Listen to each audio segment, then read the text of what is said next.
हरे कृष्णा। इस वीडियो में भगवान बताएंगे आसुरी बुद्धि वाले लोग अपने जीवन का विनाश कैसे स्वयं करते हैं। इस श्लोक में भगवान श्री कृष्ण या आसुरी लोगों की मनोवृत्ति और उनके कर्मों का वर्णन कर रहे हैं। ये लोग सोचते हैं कि अपने आप को ही संतोष रखना ही जीवन का सबसे बड़ा लक्ष्य है।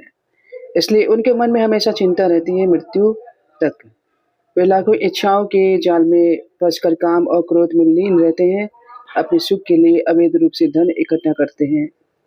इनका मन ऐसा होता है कि मुझे अपने परिवार और बच्चों के लिए ही सब कुछ करना है, सब कुछ सुरक्षित रखना है। लेकिन ये भूल जाते हैं कि वास्तव में सब कुछ करने वाले भगवान है। उनकी यह चिंता और आसक्ति अज्ञानता से उत्पन्न होती है। इन आसुरी लोगों का स्वभाव इस तरह का है कि वे बिना काम और क्रोध के रह नहीं सकते। जैसे मछली जल के बिना जीवित नहीं रह सकती, और इसी आधार पर वे इस संसार में अपनी शक्ति और प्रभुत्व दिखाते हैं।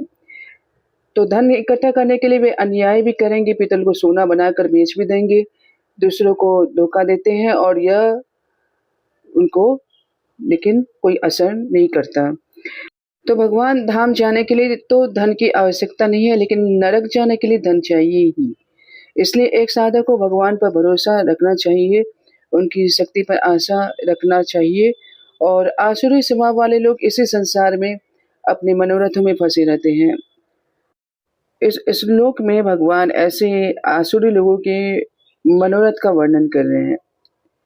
वे सोचते हैं कि आज मेरे पास इतना धन है और भविष्य में मैं और अधिक कमा लूंगा, और यह मेरा शत्रु है, उसे मैंने हरा दिया है, बाकी तो मैं मार डालूंगा। मैं ही सबका स्वामी हूँ, मैं ही भोगता हूँ, मैं ही शक्तिमान और सुखी हूँ। वे सोचते हैं मैं कुलीन हूँ, मेरे चारों ओर लोग हैं, पर मेरे समान कोई नहीं है। ऐसे लोग यज्ञ करते हैं, दान देते हैं, मौज करते हैं, पर सब कुछ अपने अहंकार और अभिमान के कारण करते हैं। लेकिन भगवान कहते हैं ये सब अज्ञानता और माया के प्रभाव में होता है। इनका मन भविष्य में सुख की कल्पना करता है, पर वर्तमान में दुखी रहता है। ऐसे लोग अपने अहंकार में इतने लीन होते हैं कि सोचते हैं कि मैं अत्यधिक धनवान हूँ, मेरे पास शक्ति है, मेरे पास लोग हैं, मैं सब कुछ कर सकता हूँ।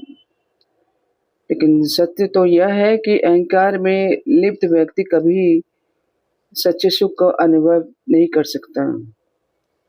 एक भक्त सोचता है, हे कृष्ण, मुझे शुद्ध हृदय दीजिए ताकि मैं आपकी सेवा कर सकूं और आपको प्रसन्न कर सकूं।